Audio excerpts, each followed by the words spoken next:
reservation.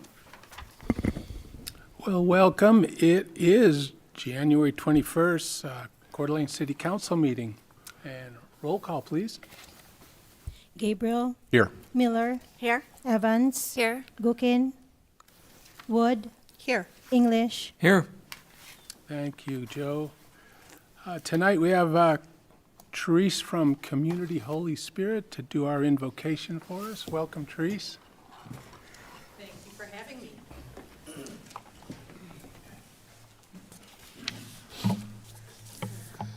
Let us pray. Compassionate and merciful God, we remember with gratitude the witness of Dr. Martin Luther King, Jr. We ask for the courage and determination to follow his example in battling injustice and living the gospel of love. We also ask your blessing on this council meeting. Remind us that we are here to focus not on ourselves and our particular needs, but on the Coeur d'Alene community and its particular needs. Renew our commitment to making Coeur d'Alene a place of welcome for all, pursued through cooperation and love. And may the wisdom of your Holy Spirit guide the dialogue and decisions made here tonight. We ask this through Jesus Christ and your Holy Spirit. Amen. Amen. Thank you, Therese. Amy, will you lead us in the pledge, please? I pledge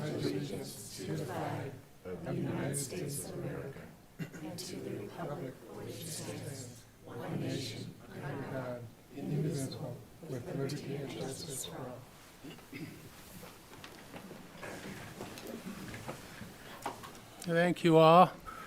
Any amendments to the agenda, council? Hearing none, moving on. Public comments, our favorite time of the night.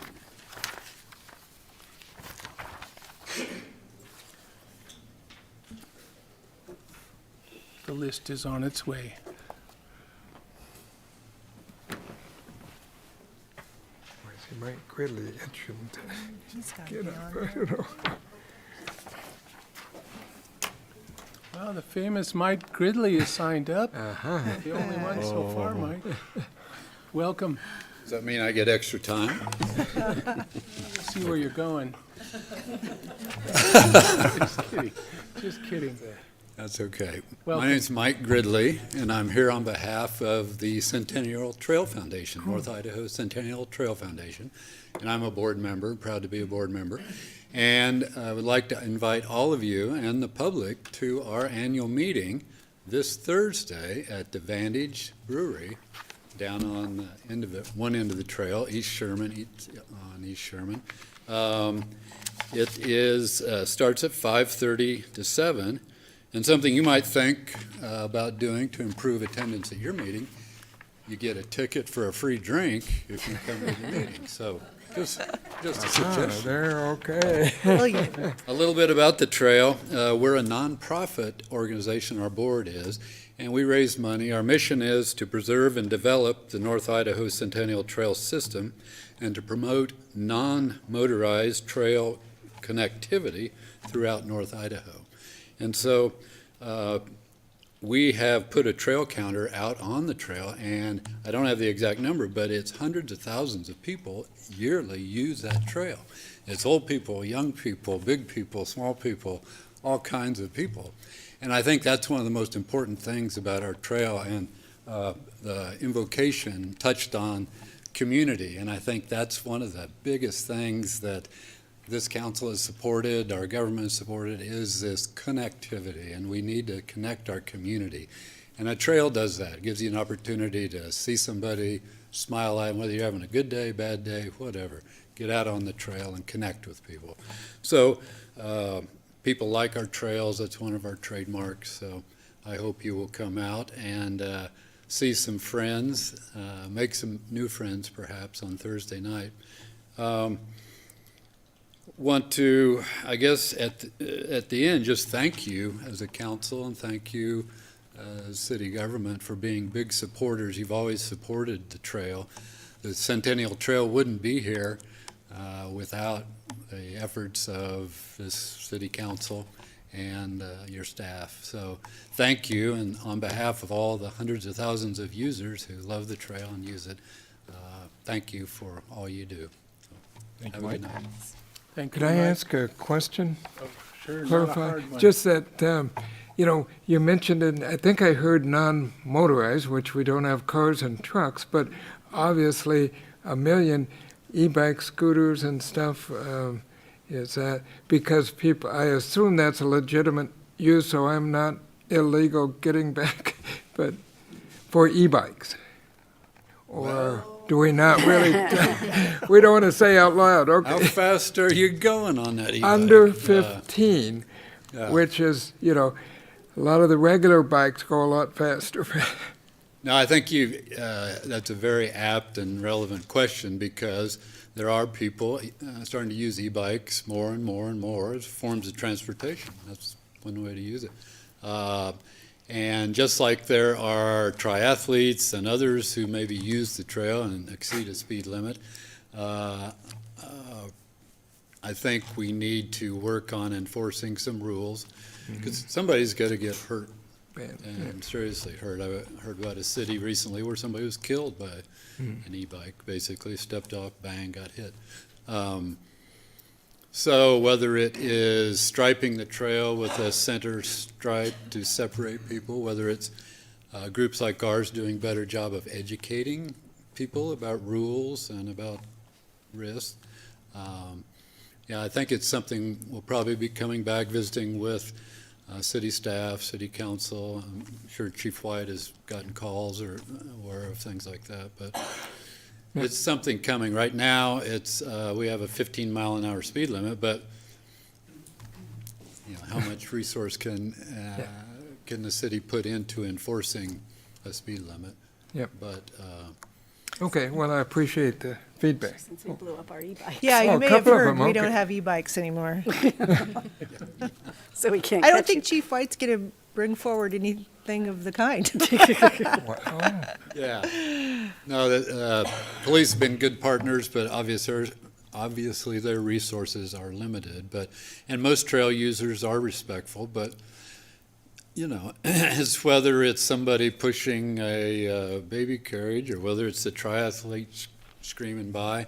The bottom line, I think, is just be respectful to others and share the road, I guess, would be the advice. So, Thanks, Mike. yep, thank you. Appreciate it. I think I need to remind everyone that Mike was our city attorney back when this trail thing started, and most of it was railroad right-of-way. As the railroads left town, that's a lot of our trails have become that, and you had a special knack about understanding how railroads worked, and so you're a big part of that foundation, and we appreciate you still involved. Means a lot. Anything else? Anyone else? Didn't get the list? All right, moving on. Announcements, council. Kiki.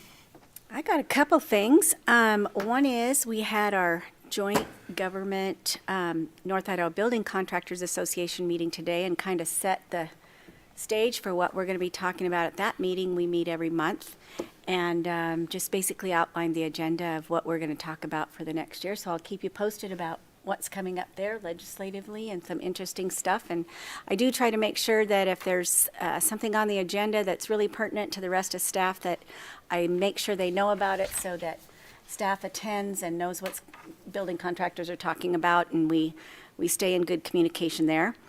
And second is I was invited to speak about the housing work that I've been doing at an event that's coming up on the 29th. There should be a flyer coming out on that, so I'll circulate that.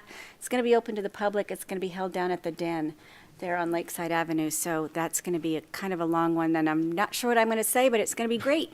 And then I also wanted to let you know that there's that ad hoc committee form that's talking about what's happening with the final phase down at Atlas, and they're meeting on the 28th on housing. So more information I'll share when we're done with that. Thanks, Kiki. Anyone else? Yeah, Mr. Mayor, just a quick question about, Kiki brought up AIC. This is usually the day on the Hill for cities. Now, I haven't heard anything about it. I didn't see an invitation. I don't know that any everybody's going. I don't know if our staff is going, but maybe we could get some sort of information on that. Oh, you got it. Yeah, I think it is Thursday. I'm going to be at another state, so I normally go down to that, but it is, I think Wednesday is elected day for Association of Idaho Cities at the Capitol, so. but Tomorrow? I think so, and I. Got lots of Kind of time. late to be, Yeah, so the agenda's there. I think Randy sent out the legislative update yesterday on things to watch, but or was it, it was a long day. So, but I hadn't seen anything else from AIC sent out their update too, so. Thank you. All right, anyone else? All right, let's move on. Oh, I have an appointment. I would like to make an appointment of Dixie Reed to the Personal Appeals Board, please. So moved. Second? Been moved and second. Thoughts, discussion? Dixie goes way back. She was one of my mentors back in the early 2000s, was it? Oh, my goodness. Anyway, I'm glad she's still involved, you know? So I would look for a motion, please. Oh, I I just got a had it. motion. How about, all in favor? Say aye. Aye. All right. See, opposed. Moving on. Thank you. God, without Gookin here, I'm lost. Huh? all Sorry. right. Mr. get Mayor, better. I'd like to make a motion to approve the consent calendar as presented, including resolution number 25-001. Second. Been moved and seconded. Discussion? Questions? Hearing none. Roll call, please. English, Yes, Wood, Yes. Evans. Yes. Miller, Aye. Gabriel. Yes. Thank you. Other business, Council Bill 251002, amending childcare regulations. Jerry Settlers, welcome. Hi, You took this on again, huh? I did. Way to go. What's up for ya? Thanks for having me today. I'm here to represent the Child Care Commission. They had some recommendations on changing the Child Care Facility Code, Chapter 568, Section 20, 30, 50, and 110. Iris Ziegler is here as well, our commission chair. If you have any questions for her, she is available for those. So I just wanted to just show you what is required for a child care provider license, all the hoops they have to jump through just to get started in their job. So they have to do a TB test, a safe sleep certificate, infant child first aid and CPR certificate. They have to do a state background check and a city background check. And that's just to get their first day on the job. So the Child Care Commission was trying to come up with a way to help these providers and the facility owners to bring down the cost and jumping through all these hoops as they have to do. So the first one was to eliminate the TB testing for all providers and non-providers, and that would save the provider a cost of $45 to $60 depending on where they went. And this is not required by the state currently in their child care code. And we did reach out to the infectious disease specialist for the state. And at this time, Idaho is not at risk for TB. So, Is that tuberculosis? yes, sorry. And then amendment number 2 was to modify the parent volunteer license. Oh. I'm trying, people. Okay. it's still not up there, but Oh. It's broadcasting. Okay. So amendment number 2 was to modification to require a license for parent volunteers. So if a grandparent wanted to volunteer a couple hours a week or once a month just to read to the kids or something, they currently have to get a license and have 2 background checks. And so they're proposing to mirror the state license and have it where they can be in the classroom for up to 12 hours in a month, and then they wouldn't have to get the big license, which requires the TBs and safe sleep, all of those things, 2 background checks. So, and they're proposing to just have an annual Idaho court database check at the time they apply, and then every year we just kind of look at their name, the name-based check. So during the general services meeting, the Coeur d'Alene, it was brought up to see what the Coeur d'Alene School District does for volunteers that come into the classroom.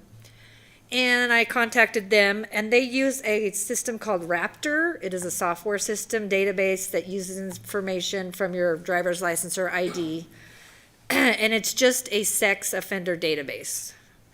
And that is at a cost of, so this machine, so I found out the cost, how much it costs to set it up.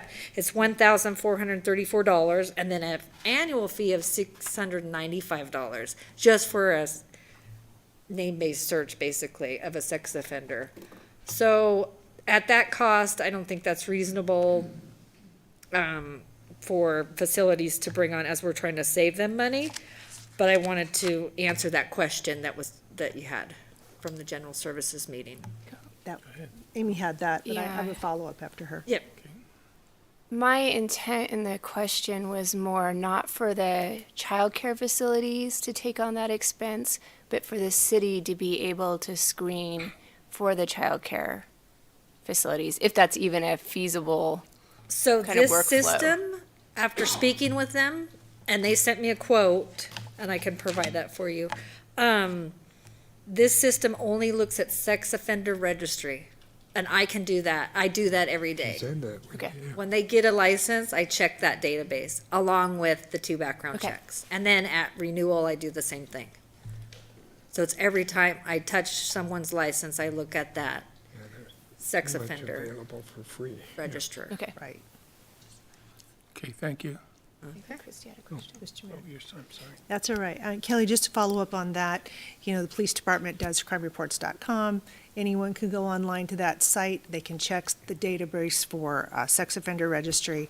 There's a lot of options out there that are already happening that we don't have to pay for, and the child care providers don't have to pay for. So I would just encourage people to go to that site. Okay. Okay, and then amendment number 3 was just a housekeeping from the planning code for home occupations to allow the 1 employee, which you approved in 2020. We're just cleaning up that language. And amendment number 4 is to allow 16 and 17-year-olds to have a provider license. Currently, it is written that they have to be 18 in our code. They would be always supervised by a licensed provider, an adult, and never left alone with the children, so that's just a minor change. And amendment number 5 was to eliminate the background check at renewal and instead require Idaho court database name time she search goes- each year. Slide it. In Oh, addition it just came back. to, it's every 5 years, they would have to redo the full background check with the city and the state. And that is consistent with the state code, which is currently every 5 years, they have to get another background check. So there will be some codification costs to the city with this code amendment. And the child care providers would save the cost of the annual background check, which is $62, and the cost of the TB exam. And with that, I would ask the council to approve the proposed changes to the municipal code 568, 20, 30, 50, and 110. Questions? And I stand for any questions. Questions, council? Well, I would just comment that that's, cost to the city is minimal, and we're committed to providing that safety net, and also, we know that that's a needed resource, and need more of it, so if we can shave a few nickels off their costs, it's good for benefits the whole city, so I'm certainly in support of this. Anything else? And we'll look for a motion, please.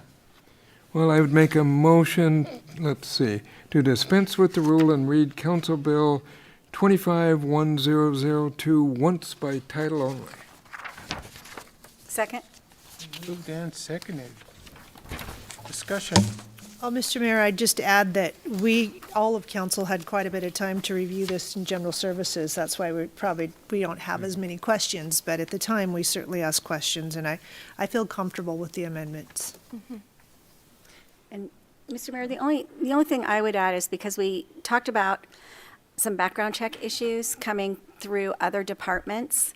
And Kelly, I know you spend a ton of time on this, and I just hope that for efficiency's sake, we're talking with other departments about the same background checking operations. I know police was talking with parks about going through, coaching staffs and other things. And if we're all utilizing the same operations and being as efficient and current and using the best systems we can, that'd be appreciated. And I have spoken with the Parks Department and Adam. Right, thank you.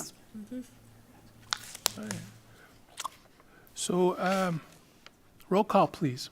Wood, Yes. Evans, Yes. Miller, Aye. Gabriel, Yes. English. Yes. Would you read the title, please? Council Bill Number 25-1002, an ordinance providing for the amendment of Sections 56820, 56830, 568-110, and 56850 of the Coeur d'Alene Municipal Code, providing for the repeal of conflicting ordinances, providing for severability, providing for the publication of a summary of the ordinance, and providing for an effective date thereof. Thank you. Discussion? Any other questions? Roll call, please. Wait, there's one more motion. Oh, one more? We did our discussion in the Got room. it. Oh, another wanna do motion. Okay. Well, I thought it's, okay, I'll make the motion as well Thank to adopt Council Bill 25-1002. I'll second that. Thanks, Christie. Discussion? Hearing none. Roll call, please. Wood, Yes. Evans, Yes. Miller, Aye. Gabriel, Yes. English. Yes. Thank you all. Resolution number 25002, accepting a bid for approving contract for the compost project. Mike Anderson from our wastewater department. How are you, Mike? You sure dressed up nice. Oh, good. Thank you. Thank you for having me. And as you mentioned, I'm here to present a bid award for the compost maintenance project. And I'm not Mike Becker. I apologize. He was supposed to present this, but he was unable to make it this evening. But I would like to go through a little bit and show you what it is that we're trying to do with this project. This picture on the right-hand side in front of, I think hopefully you can see it in your packet. If not, there's a picture that everybody can see online that I'm going to go through with my presentation because I do believe people online can see it. Okay. This is our original building here when we started composting back in the 80s. This is compost building 1, and this is a picture inside of the building with the compost piles. It gives you a bit of an idea for size of these piles as well in this picture. You can see some piping there, but I'd like to show you a better picture of that. Piping is what we're looking to replace. So on the left-hand side, you can see a typical pile. This one happens to be outside. But we have this white piping, and that's the pipe that carries the air for the compost. We either blow air up through it or pull air down through it, but it moves air so that oxygen can get to the pile. Typically, there is a bed, compost, a blanket, and the pipe. And when we're digging these large piles apart with our loaders, we use the front-end loaders to pull these apart. And those are 5 to 7 yard buckets. We dig in with this large bucket and curl back and pull out the pipes. And you can see here's the pipes after we pull them out.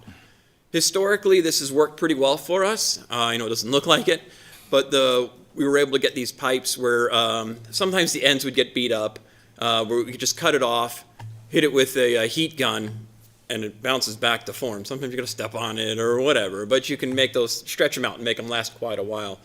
Well, for the last several years, we've had a lot of trouble locating that pipe. So we knew this was a problem. So about 4 years ago or so, we built this. This is our new compost building. And in it, this is a picture of the building. Here's a picture of the compost piles inside, but I got better pictures I'd like to show you of what we're doing. Here's a compost pile up close, and you can see the lack of those pipes.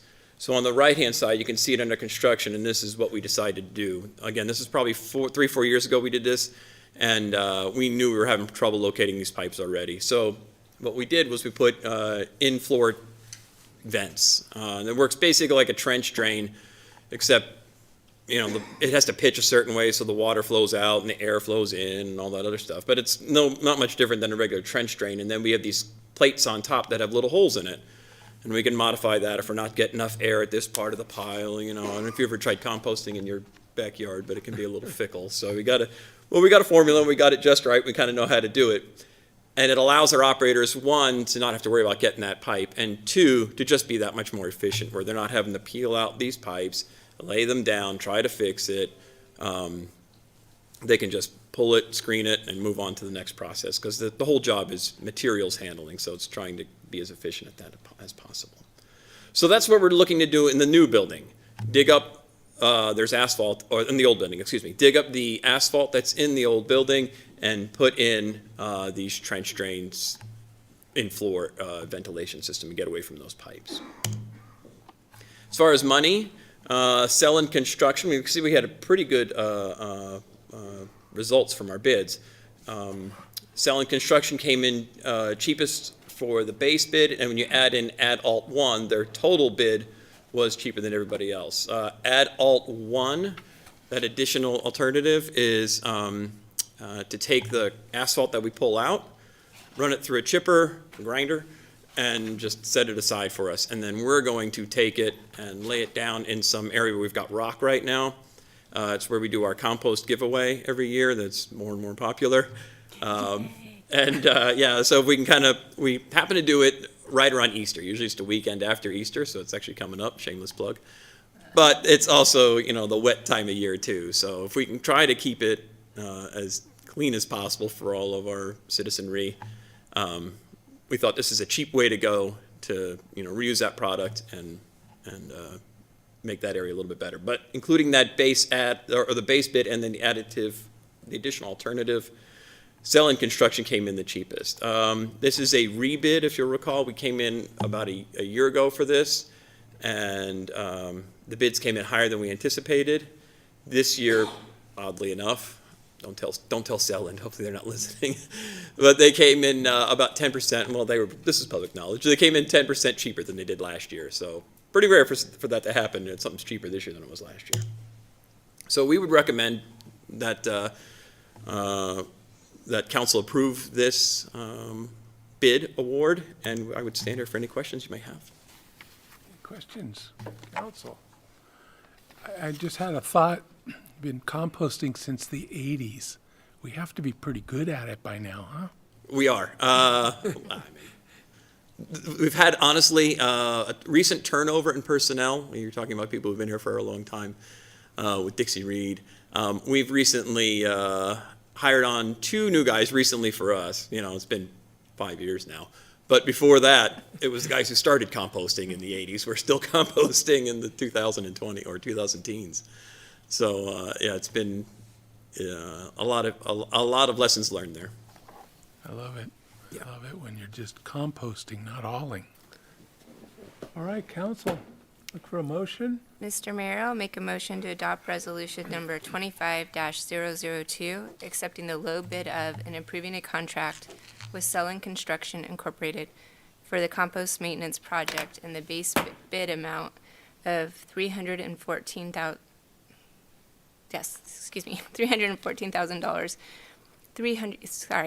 And bid alternate number 1 for $6,000, totaling $320,000.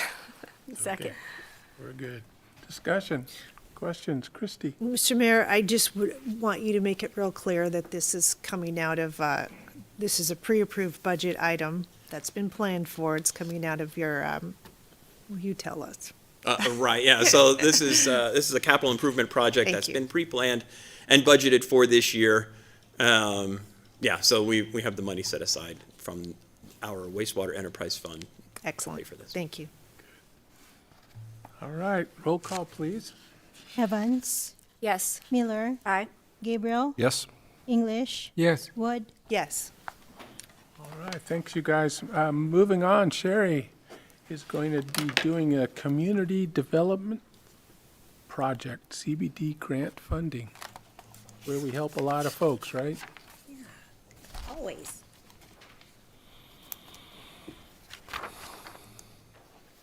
Okay, Mayor, Council, I'm here tonight to bring forth some amendments to some grant funding agreements we made with St. Vincent de Paul and Safe Passage just this past August. I got a little presentation for you. This is part of our Community Development Block Grant Program and our Community Opportunity Grant opportunities. That was a lot of opportunities. History, each year the city manages an annual Community Opportunity Grant from funding we receive from the U.S. Department of Housing and Urban Development, Community Development Block Grant Program. Tonight's request is to approve Amendment Number 1 to grant funding agreements with St. Vincent de Paul and Safe Passage, and this is to increase funding to mitigate radon.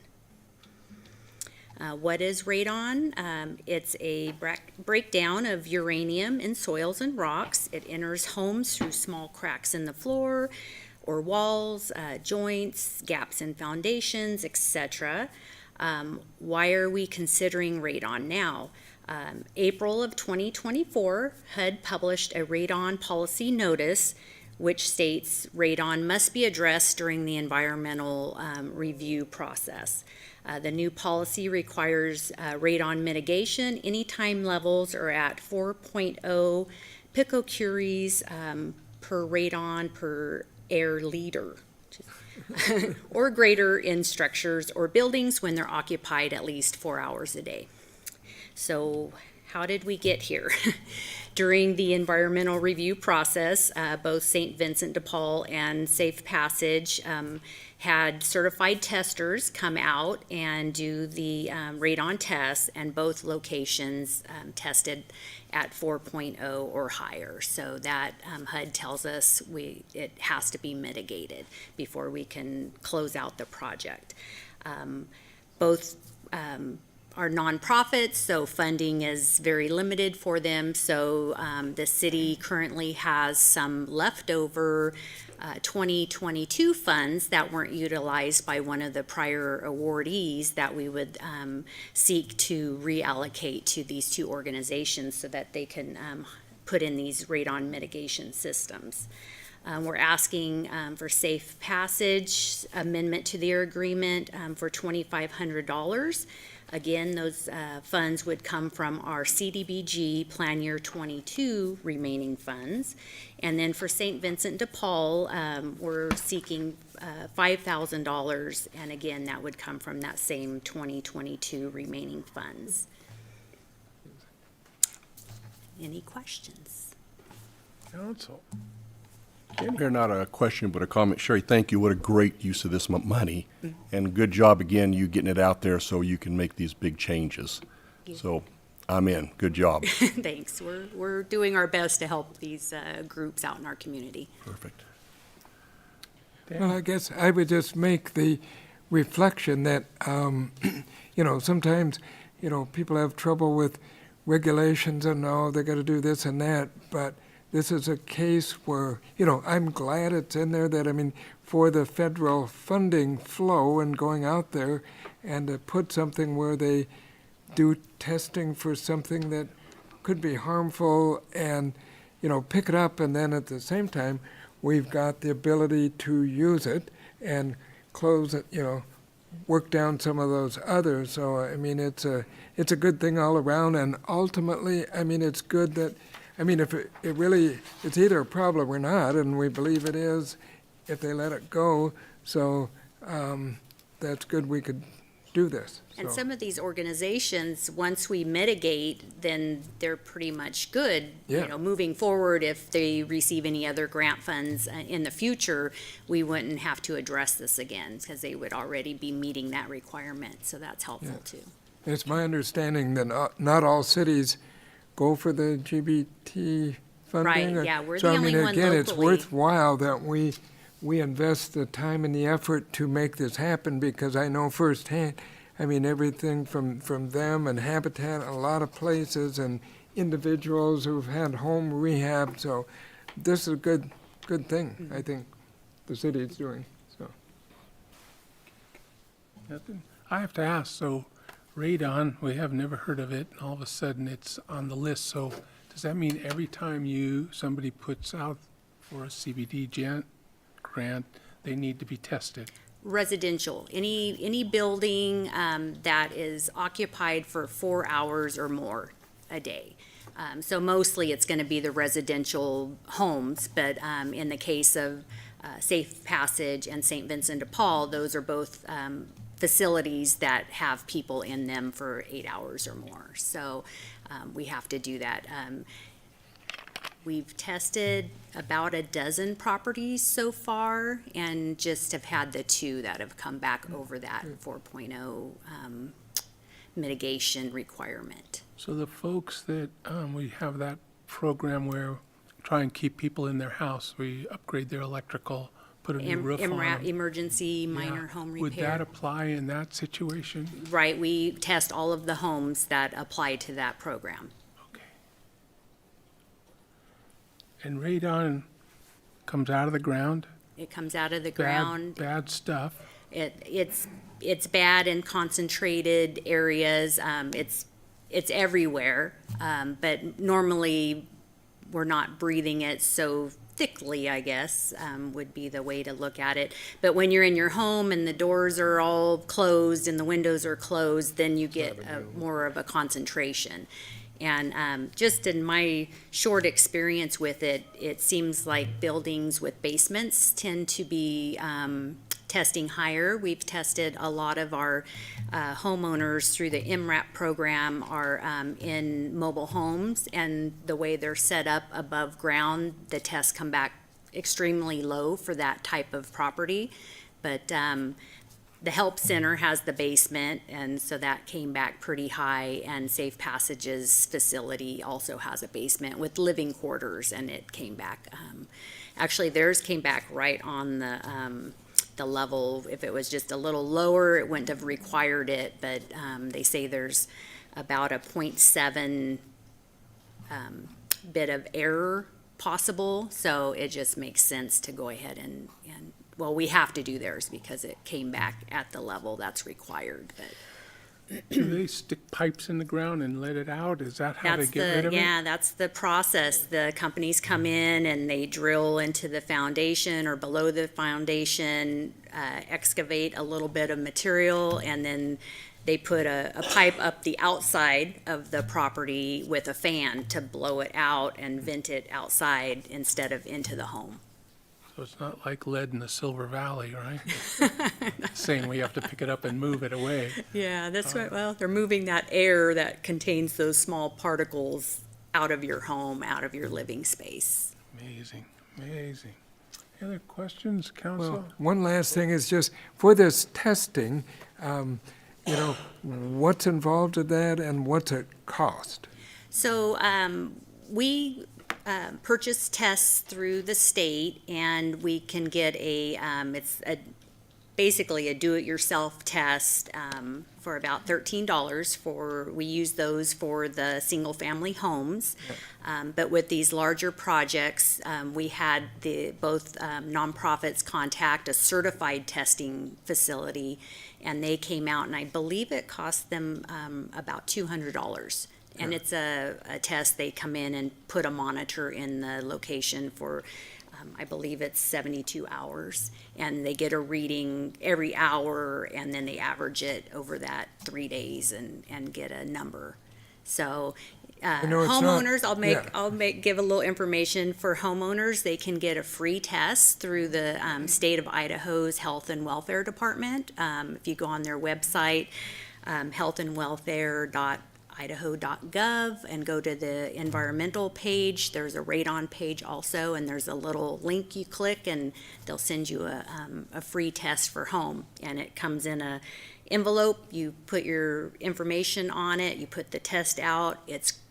I believe it's carbon that collects the air in your home for 2 days, and then you send it in, and the lab sends you the results within about a week. So it's a Great. Well, a free radon, Yeah, and then you can get get a a free free- yeah. COVID test, and you're good to go. So, okay. Reminds me of DNA. Yeah, take the DNA of your dirt. I love it. Any other questions, comments? Hearing none, look for a motion, please.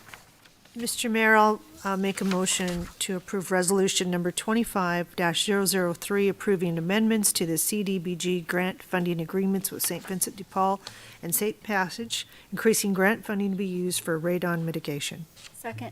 Been moved and second. Any final words? Hearing none. Roll call, please. Miller, Aye. Gabriel, Yes. English, Yes. Wood, Yes. Evans. Yes. thank you. Mr. Mayor, I make a motion to adjourn? Second. Moved and seconded. All those in favor say aye. Aye. Opposed? Thanks, everyone.